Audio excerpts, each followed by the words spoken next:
It's best you fill up before the start of next month, because petrol prices are about to jump suddenly.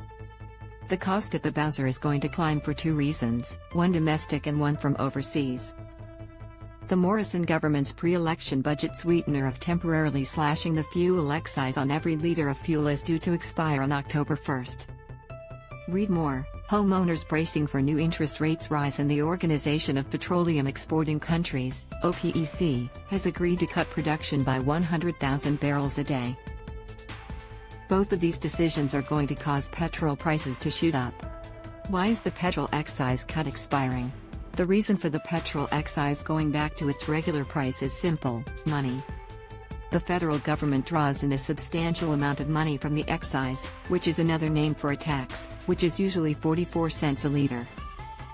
But since March 30th, the government has been collecting half that. And while it sucks to pay an extra 25 cents a litre in October than you did in September, the reality is the petrol excise is a big part of the federal budget. If you weren't paying the petrol excise, odds are the federal government would be collecting that money from you from somewhere else, like a rise in income taxes or the GST. The money from the excise goes into the general kitty for the federal budget, rather than funding something in particular. Read more. Faulty heater sends 3 to hospital with carbon monoxide poisoning. When does the petrol excise cut expire? The petrol excise will go back to its full price on September 29 this year. Which means, all other things being equal, prices will jump 3 cents overnight. This means the price is slightly more than doubling. The excise rises twice a year based on movements in the Consumer Price Index. Why is OPEC cutting production? OPEC is cutting production for the same simple reason: money. By reducing the amount of oil they pump out, they will cause the price to go up. The 100,000 barrels a day they won't be drilling is not a substantial amount, just 0.1%. But they are hoping the cut to supply will halt the decline of oil prices, which has been going on for a few months now. This comes despite the pleas of the United States, who had begged OPEC to boost production to lower prices. But the higher the prices, the more OPEC makes. Who is OPEC? OPEC is an intergovernmental organization of 13 member countries that account for 81% of proven oil reserves. Because of their control of supply, OPEC can operate a cartel with impunity.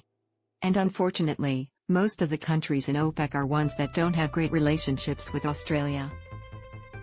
The countries in OPEC are Algeria, Angola, Equatorial Guinea, Gabon, Iran, Iraq, Kuwait, Libya, Nigeria, the Republic of the Congo, Saudi Arabia, the United Arab Emirates and Venezuela.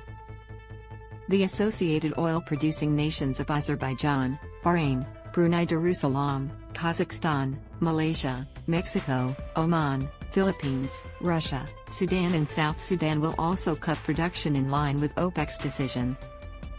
Live updates. Household spending increases once again. Why can't non-OPEC countries drill more oil? There's nothing stopping countries that aren't in OPEC from drilling more oil.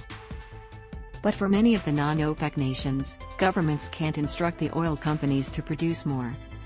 And when prices of oil go up, there's not much incentive for Shell or BP to drill, so much the prices go down again. Read more. The NSW government's new first home buyer scheme explained.